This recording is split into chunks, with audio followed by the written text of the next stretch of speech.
प्रदेश में भारतीय जनता पार्टी से जुड़ने के पीछे एक ही मकसद बताया था नेताजी की बहू अपर्णा यादव ने कि राष्ट्रवाद के हित में वो बीजेपी में आई है। सपा का दामन छोड़ बीजेपी में आने के पीछे एक ही कारण है कि वो चाहती है कि पीएम मोदी के नेतृत्व में ही राष्ट्र आगे बढ़े। राष्ट्रवाद के हित में मोदी जी को देश में और योगी जी को राज्य यूपी में वो हमेशा नेतृत्व करते हुए देखना चाहती हैं।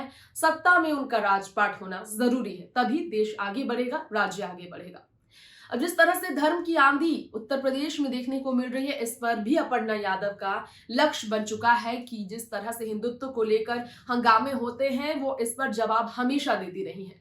लेकिन इस बार राहुल गांधी के मामले पर अपर्णा यादव का आया है जवाब। जब सीएम योगी आदित्यनाथ के सनातन धर्म वाले भाषण पर सवाल खड़े करते नजर आए राहुल गांधी और उन्होंने योगी जी को महाठग कहा।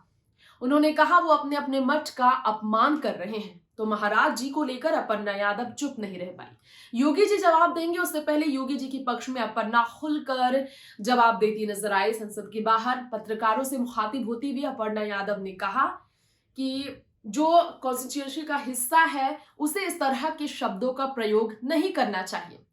राहुल गांधी ने अभी अभी भारत जोड़ो यात्रा किया, लेकिन भारत जोड़ो यात्रा के जरिए सिर्फ उन्होंने भारत को तोड़ने का काम किया है।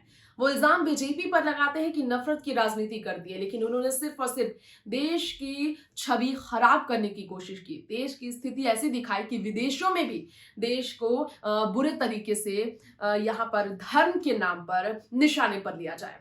राहुल गांधी के लिए एक और शब्द अपर्णा यादव ने कहा कि जिस सीएम योगी आदित्यनाथ के लिए उन्होंने अपमानजनक शब्द का प्रयोग किया, महाठग जैसे शब्द का प्रयोग किया, उनके बारे में कहते हैं कि वो अपमान करते हैं।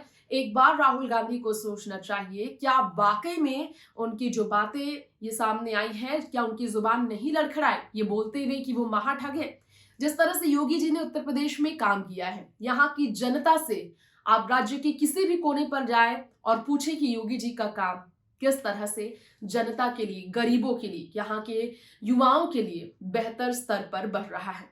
तो अपर्णा ने दी है चुनौती खुले तौर पर कांग्रेस पार्टी को। देखना होगा कांग्रेस की तरफ से अपर्णा के लिए जवाब क्या आता है। फिलहाल इस रिपोर्ट में इतना ही। बाकी खबरों के लिए देखते रहें राजनीति रात। नमस्कार।